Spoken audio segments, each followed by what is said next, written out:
We're also pleased to be joined by Americans who have tragically lost their loved ones to recent violence. To each of you, please know that America grieves with you, that we pledge to honor the memory of your cherished loved ones by fighting to bring safety in every single community.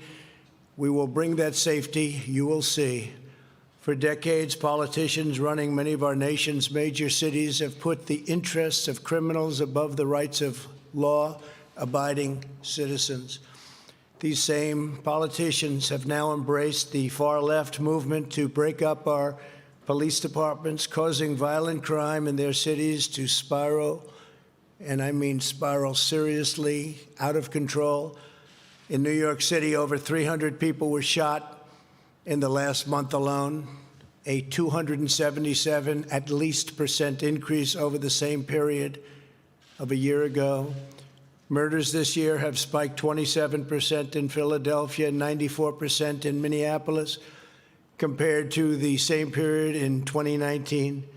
Perhaps no citizens have suffered more from the menace of violent crime than the wonderful people of Chicago, a city I know very well. At least 414 people have been murdered in the city this year, a roughly 50% increase over last year. More than 1,900 people have been shot. These are numbers that aren't even to be believed. Yesterday alone, 23 people were shot in Chicago, including at least 15 who were shot in a merciless onslaught of gunfire outside of a funeral home. 63 people were shot in the city this past weekend, and at least 12 people were killed. Over the 4th of July weekend, nearly 80 people were shot and 17 were killed.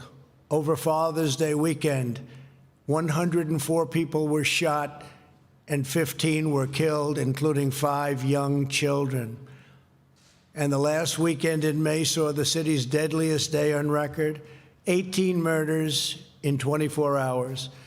Behind each of these horrifying statistics is a victim, a family, a loved one, and a life of cruelly shattered. And it's just so sad to see and so sad to look and so sad to see how these lives have been just torn apart.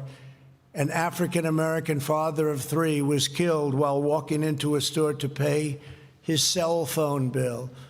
A 13-year-old girl was killed when a stray bullet came through the window of her home and hit her in the neck in the presence of her family. On Independence Day, 14-year-old Vernado Jones Jr. was playing basketball with friends in a Chicago park when he was senselessly killed in a massacre that left 8 people dead or wounded. Vernado's mother, Cheryl, is here with us today. And Cheryl, please know that all Americans mourn by your side. We will carry your son's memory. He will not be forgotten. Cheryl, thank you very much. Thank you for being here, Cheryl. Thank you very much. It's a great honor to meet you before. Thank you. This rampage of violence shocks the conscience of our nation, and we will not stand by and watch it happen. Can't do that. The citizens of Chicago are citizens of America, and they have the same right as every other American to live in safety, dignity, and peace. No mother should ever have to cradle her dead child in her arms simply because politicians refuse to do what is necessary to secure their neighborhood and to secure their city. Every American, no matter their income, their race, or their zip code, should be able to walk their city streets free from violence and free from fear. For this reason, today, I am announcing that the Department of Justice will immediately surge federal law enforcement to the city of Chicago. The FBI, ATF, DEA, U.S. Marshal Service, and Homeland Security will together be sending hundreds of skilled law enforcement officers to Chicago to help drive down violent crime. And murderers and violent criminals are breaking a wide range of federal laws. We have that. It's as wide as it can be. We will find them, arrest them, and prosecute them. They will be in jail for many years to come.